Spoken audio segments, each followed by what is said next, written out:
Salam, selamat pagi. Perkenalkan, nama saya Mahalita Esmoban dari Program Studi Pendidikan Guru Sekolah Dasar Kelas C Semester 1 Universitas Tribuana Kalabahi. Di sini saya akan menjelaskan materi untuk memenuhi tugas saya, yaitu tugas mata kuliah pengantar pendidikan yang diasuh oleh Bapak dosen Bapak Antonius Saidban SPD MPD. Bab 1 dengan topik pendidikan sebagai sistem. Pengertian sistem dan pendidikan. Sistem adalah seperangkat komponen atau unsur-unsur yang saling berinteraksi untuk mencapai suatu tujuan tertentu.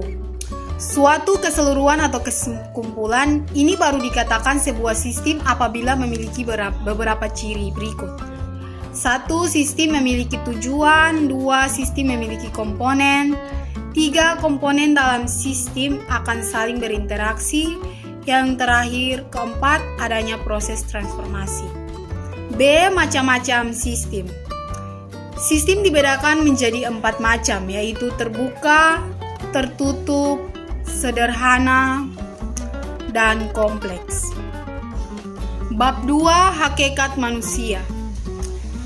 Pengertian hakikat manusia. Hakikat manusia adalah sebagai makhluk sosial.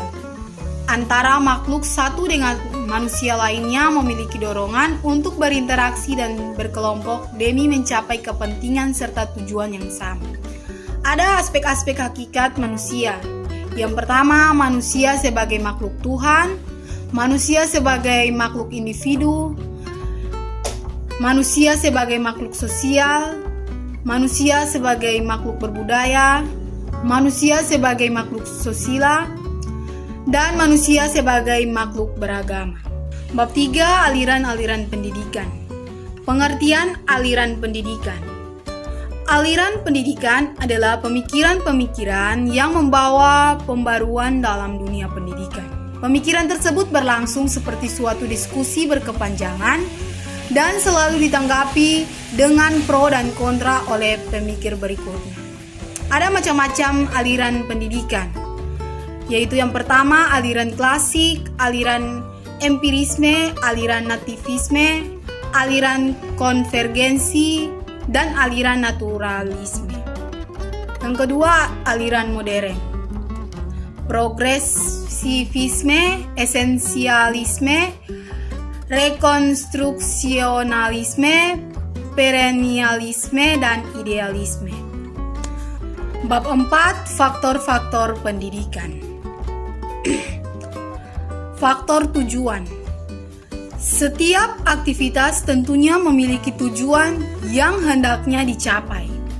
Dikatakan bahwa tujuan pendidikan nasional ialah untuk mencerdaskan kehidupan bangsa dan mengembangkan manusia Indonesia seutuhnya dengan ciri-ciri sebagai berikut. Beriman dan bertakwa kepada Tuhan Yang Maha Esa, berbudi pekerti luhur, memiliki pengetahuan dan keterampilan, sehat jasmani dan rohani. B. Kepribadian yang mantap dan mandiri, bertanggung jawab terhadap masyarakat dan bangsa. Faktor pendidik. Dalam hal ini, kita dapat membedakan pendidik itu menjadi 2 kategori, yaitu pendidik menurut kodrati, yaitu orang tua. Pendidik yang bersifat kodrati dan sebagai orang tua wajib pertama sekali memberikan didikan kepada anaknya selain asuhan kasih sayang, perhatian, dan sebagainya. Pendidikan menurut jabatan yaitu guru. Guru adalah sebagai pendidik yang menerima tanggung jawab dari 3 pihak, yaitu orang tua, masyarakat, dan negara. Faktor peserta didik. Faktor keberhasilan pendidikan yang keempat adalah peserta didik atau anak didik. Konsep pendidikan sehebat apapun tidak akan berhasil jika tidak didukung oleh peserta didik. Karena itulah anak didik memiliki beberapa karakteristik, di antaranya belum memiliki pribadi dewasa susila sehingga masih menjadi tanggung jawab pendidik, masih menyempurnakan aspek tertentu dari kedewasaannya sehingga masih menjadi tanggung jawab pendidik.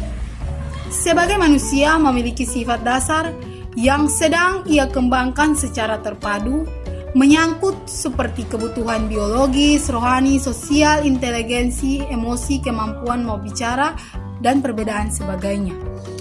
Faktor alat pendidikan. Alat pendidikan adalah segala atau apa saja yang dipergunakan dalam usaha mencapai tujuan pendidikan. Pendidikan sebagai usaha juga merupakan alat untuk mencapai tujuan pendidikan. Ada faktor lingkungan. Lingkungan merupakan salah satu faktor pendidikan yang ikut serta menentukan corak pendidikan yang tidak sedikit pengaruhnya terhadap peserta didik. Lingkungan dapat berupa lingkungan sosial, lingkungan non-sosial. Lingkungan pendidikan umumnya dibagi menjadi 3, yaitu lingkungan keluarga, lingkungan sekolah, dan lingkungan masyarakat. Faktor isi atau materi pendidikan. Yang termasuk dalam arti atau materi pendidikan ialah segala sesuatu oleh pendidik yang akan langsung disampaikan kepada peserta didik dalam rangka mencapai tujuan pendidikan. Apabila ingin mencapai tujuan pendidikan yang membentuk karakter peserta didik sesuai nilai-nilai tertentu, maka isi atau bahan pendidikannya harus sesuai dengan nilai-nilai tertentu. Apabila tujuan pendidikannya ingin meningkatkan keterampilan. Ada faktor metode. Faktor metode ialah cara yang dilakukan oleh pendidik dalam menyampaikan suatu pendidikan kepada anak didiknya. Ada metode ceramah, ada metode diskusi, ada metode tanya jawab, dan metode pemberian. Bab 5, demokratisasi pendidikan. Legalitas demokratisasi pendidikan, pengakuan terhadap hak asasi setiap individu anak bangsa untuk menuntut pendidikan pada dasarnya telah mendapatkan pengakuan secara ilegal sebagaimana yang diamanatkan oleh Undang-Undang Dasar 1945 Pasal 31 ayat 1 berbunyi bahwa setiap warga negara berhak mendapatkan pendidikan. Oleh karena itu, seluruh komponen bangsa yang mencakupi mengenai tanggung jawab pemerintah secara tegas telah dicantumkan di dalam Undang-Undang 1945 Pasal 3 yang menyatakan bahwa pemerintah mengusahakan dan menyelenggarakan satu sistem pendidikan nasional yang meningkatkan keimanan dan ketakwaan serta akhlak mulia dalam rangka mencerdaskan kehidupan bangsa yang diatur dengan undang-undang. Sejak tanggal 8 Juli 2003, pemerintah telah mengesahkan Undang-Undang RI Nomor 20 Tahun 2003 tentang Sistem Pemerintah Nasional, menggantikan Undang-Undang Nomor 2 Tahun 1989 yang dianggap sudah tidak memadai lagi. Pembaruan sistem pendidikan nasional dilakukan untuk memperbarui visi, misi, dan strategi pembangunan pendidikan nasional. Undang-Undang Nomor 20 Tahun 2003 tersebut secara tegas memperkuat tentang amanat Undang-Undang Dasar 1945 Pasal 31 tentang pendidikan. Program wajib belajar pada pendidikan dasar. Program wajib belajar secara menyeluruh pada level pendidikan dasar di Indonesia merupakan keputusan politik yang tak dapat diabaikan. Asumsi yang mendasari pentingnya keputusan politik tersebut secara legal formal tertuang dalam Undang-Undang Nomor 20 Tahun 2003 Pasal 6 ayat 1. Keterlibatan guru dan kurikulum dalam pembelajaran. Proses implementasi kurikulum di sekolah sangat dipengaruhi oleh peran guru. Artinya tanpa profesionalitas guru yang baik, kurikulum hanya akan berwujud dokumen sekolah yang tidak dapat bermakna bagi proses pembelajaran. Bab 6, pendidikan multikultural. Pengertian pendidikan multikultural. Pendidikan multikultural diartikan sebagai suatu rangkaian kepercayaan dan penjelasan yang mengakui dan menilai pentingnya keberagaman budaya dan etnis dalam suatu gaya hidup, pengalaman sosial, identitas pribadi, serta kesempatan pendidikan individu, kelompok, maupun negara. Lebih dari itu, pendidikan multikultural adalah suatu sikap dalam memandang keunikan manusia dengan tanpa membedakan ras, budaya, jenis kelamin, seks, kondisi jasmania, atau suatu ekonomi seseorang. Faktor-faktor terjadinya multikulturalisme. Yang pertama, faktor yang menjadi penyebab terjadinya multikulturalisme yaitu faktor geografi, pengaruh budaya asing, kondisi iklim yang berbeda. Faktor sejarah Indonesia, faktor fisik dan geologi. Ada dasar pendidikan multikultural. Beberapa hal ini menjadi dasar atau pedoman dalam pelaksanaan pendidikan multikultural yang ada di Indonesia. meningkatkan kesadaran pada siswa tentang pentingnya keberagaman, pendidikan multikultural sebagai gerakan pembaruan pendidikan untuk memberikan peluang dan kesempatan yang sama bagi setiap siswa untuk individu dari berbagai latar belakang dan untuk mencegah praktik diskriminasi yang ada di dunia pendidikan. Pendidikan multikultural sebagai proses pendidikan yang dilakukan secara terus-menerus dan tidak dapat dicapai langsung secara utuh, melainkan perlu melalui usaha yang berkelanjutan. Tujuan pendidikan multikultural. Yang pertama, mengembangkan wawasan lintas budaya dan kemampuan berpikir untuk tetap peduli dengan situasi di sekitarnya, menjunjung tinggi nilai kemanusiaan dan mengembangkan sikap toleran terhadap kelompok lain untuk menciptakan hidup yang damai berdampingan. Bab 7. Pendidikan karakter. Pengertian pendidikan karakter. Pendidikan adalah suatu usaha yang sadar dengan sistematis dalam mengembangkan potensi siswa. Sedangkan pengertian berkarakter adalah kepribadian, berperilaku, bersifat, bertabiat, dan berwatak. Karakter juga dapat diartikan sebagai watak, tabiat, akhlak, atau kepribadian seseorang yang terbentuk dari hasil internalisasi sebagai kebajikan. Pendidikan karakter menurut Kemendiknas adalah upaya yang terencana untuk menjadi siswa mengenal, peduli, dan menginternalisasi nilai-nilai sehingga siswa berperilaku sebagai insan kami. Pendidikan karakter memiliki makna lebih tinggi daripada pendidikan moral, karena bukan sekedar mengajarkan mana yang benar dan mana yang salah. Lebih dari itu, pendidikan karakter menanamkan kebiasaan tentang yang baik sehingga siswa menjadi paham, mampu merasakan, dan mau melakukan yang baik. Dasar hukum pendidikan karakter. Pendidikan nasional bertujuan mencerdaskan kehidupan bangsa dan mengembangkan manusia Indonesia seutuhnya, yaitu manusia yang beriman dan bertakwa kepada Tuhan Yang Maha Esa dan berbudi pekerti, luhur, memiliki pengetahuan dan keterampilan, kesehatan jasmani dan rohani, kepribadian yang mantap dan mandiri. Para pelajar di sekolah merupakan generasi muda dan aset bangsa yang harus dipersiapkan di samping pendidikan di dalam keluarga dan lingkungan. Bab 8. Permasalahan pendidikan. Masalah pokok pendidikan di Indonesia. Sistem pendidikan menjadi bagian yang tak terpisahkan dari kehidupan sosial budaya dan masyarakat. Pembangunan sistem pendidikan tidak mempunyai arti apa-apa jika tidak sinkron dengan pembangunan nasional. Kaitan yang erat antara bidang pendidikan sebagai sistem dengan sistem sosial budaya di mana sistem pendidikan menjadi bagiannya, menciptakan kondisi sedemikian rupa sehingga permasalahan sistem pendidikan itu menjadi sangat kompleks. Artinya suatu permasalahan dalam pendidikan selalu ada kaitan dengan masalah-masalah di luar pendidikan itu sendiri. Misalnya masalah mutu hasil belajar. B. Jenis-jenis permasalahan pokok pendidikan.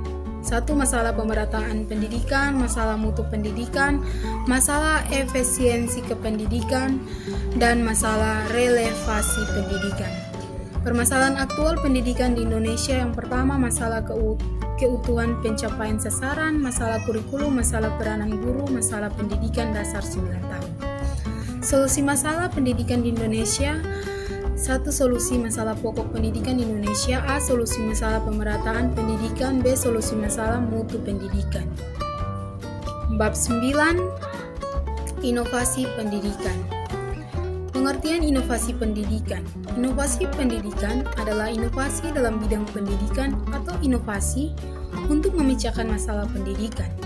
Jadi inovasi pendidikan ialah suatu ide, barang, metode yang dirasakan atau diamati sebagai hal yang baru bagi seseorang atau sekelompok orang atau masyarakat, baik berupa hasil invensi atau dekalibrasi digunakan untuk mencapai tujuan pendidikan atau untuk memecahkan masalah pendidikan.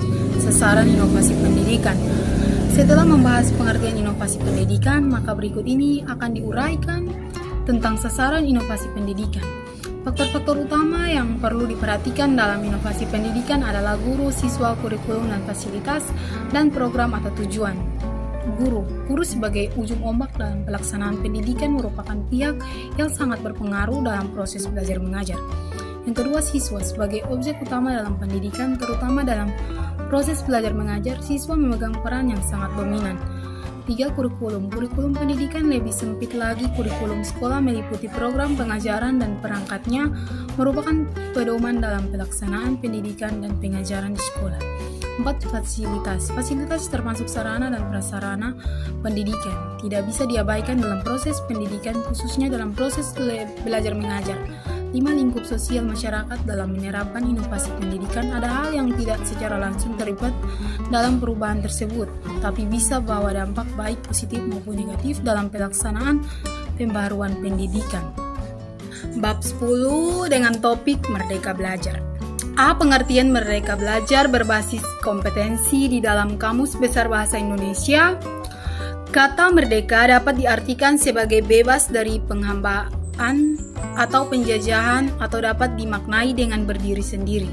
Dalam konteks ini, merdeka sama saja dengan keleluasaan untuk berpikir secara bebas dan menentukan nasibnya sendiri. Menurut pakar pendidikan, belajar merupakan sebuah usaha yang diupayakan untuk perubahan setiap individu, untuk memperoleh perubahan secara keseluruhan yang didapatkan dari proses pengalaman, dari interaksi terhadap lingkungan kepada individu. B. 4 pokok program Merdeka Belajar: ujian sekolah berstandar nasional, ujian nasional rencana pelaksanaan pembelajaran, peraturan penerimaan peserta didik baru dengan sistem zonasi. Bab 11 Strategi Pelibatan Keluarga. A. Strategi pelibatan keluarga di satuan pendidikan. Pada tahun-tahun awal pendidikan anak telah dianggap penting untuk membangun koneksi keluarga sekolah. Anak-anak yang orang tuanya dan keluarganya terlibat dalam proses pendidikan mereka cenderung mendapatkan nilai yang lebih baik, memiliki tingkat kelulusan yang lebih tinggi, dan memiliki perilaku yang lebih teratur. Keterlibatan keluarga mempromosikan kesiapan sekolah, pertumbuhan sosial emosional, sikap positif terhadap sekolah, dan keberhasilan akademis. Strategi pelibatan keluarga di satuan pendidikan diadakan untuk memudahkan hubungan antara keluarga dan satuan pendidikan. B. Strategi pelibatan keluarga di satuan pendidikan. Persebaran virus corona yang masih di berbagai negara memaksa untuk melihat kenyataan bahwa dunia sedang berubah. Kita bisa melihat bagaimana perubahan-perubahan di bidang teknologi. Baik, inilah hasil dari penjelasan saya. Sekian dan terima kasih.